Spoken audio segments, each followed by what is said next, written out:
Halo teman-teman, pada video kali ini saya akan menjelaskan sedikit mengenai teori aktualisasi diri Maslow.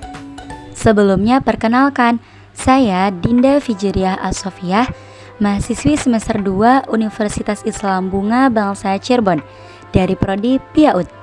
Video ini saya buat untuk memenuhi tugas mata kuliah Psikologi Pendidikan dengan dosen pengampu Ibu Novi Hidayati MPD. Selamat menyaksikan.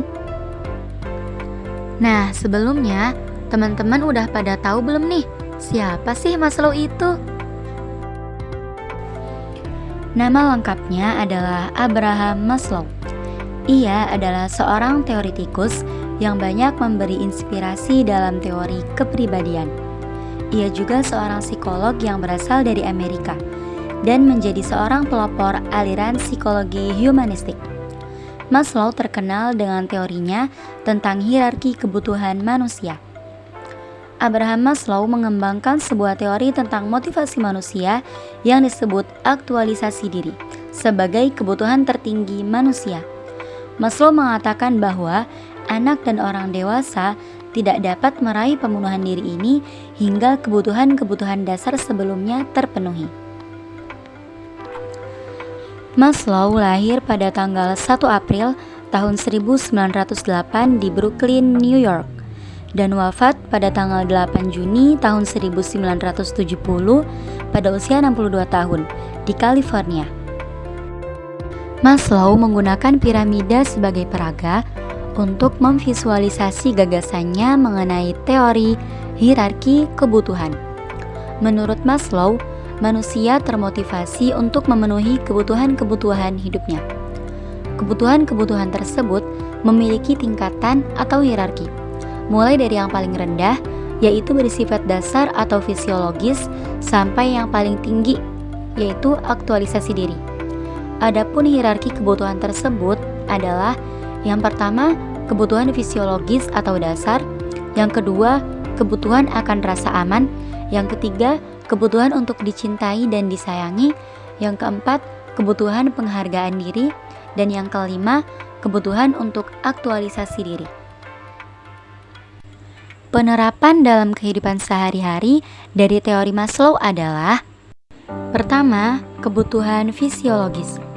Pada tingkat yang paling bawah, terdapat kebutuhan yang bersifat fisiologis, seperti kebutuhan akan makanan, minuman, tidur, berpakaian, tempat berteduh, kebutuhan akan oksigen, dan sebagainya. Kebutuhan ini dinamakan juga kebutuhan dasar atau basic needs, yang jika tidak dipenuhi dalam keadaan yang sangat penting, misalnya kelaparan, bisa menyebabkan manusia yang bersangkutan kehilangan kendali atas perilakunya sendiri. Karena seluruh kapasitas manusia tersebut dikerahkan dan dipusatkan hanya untuk memenuhi kebutuhan dasarnya itu. Sebaliknya, jika kebutuhan dasar ini relatif sudah tercukupi, muncullah kebutuhan yang lebih tinggi, yaitu kebutuhan akan rasa aman. Selanjutnya, kebutuhan akan rasa aman. Jenis kebutuhan yang kedua ini berkaitan dengan jaminan keamanan, stabilitas, perlindungan, struktur, keteraturan, situasi yang bisa diperkirakan, bebas dari rasa takut, cemas, ancaman, dan sebagainya.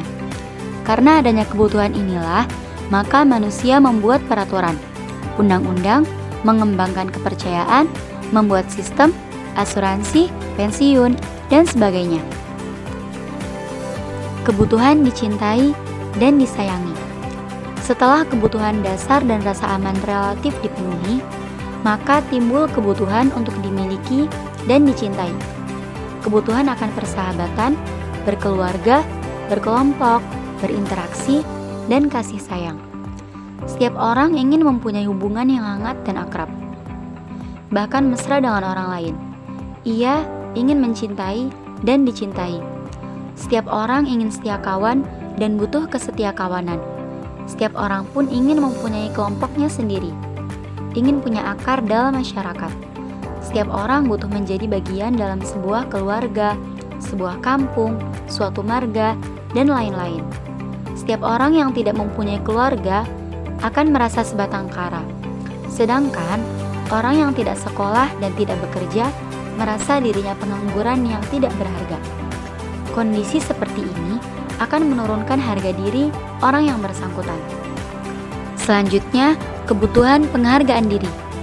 Terdapat dua macam kebutuhan akan harga diri. Yang pertama adalah kebutuhan-kebutuhan akan kekuatan, penguasaan, kompetensi, percaya diri, dan kemandirian.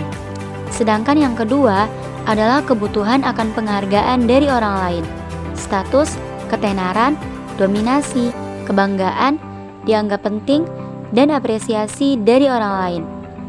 Orang-orang yang terpenuhi kebutuhan penghargaan dirinya akan tampil sebagai orang yang percaya diri, tidak tergantung pada orang lain, dan selalu siap untuk terus berkembang. Kebutuhan aktualisasi diri, yaitu kebutuhan akan memenuhi keberadaan diri melalui memaksimalkan penggunaan kemampuan dan potensi diri. Baiklah teman-teman, itulah tadi penjelasan singkat mengenai teori aktualisasi diri Maslow. Semoga bermanfaat ya. Cukup sekian dari saya. Mohon maaf bila ada kata yang kurang berkenan. Terima kasih dan sampai jumpa.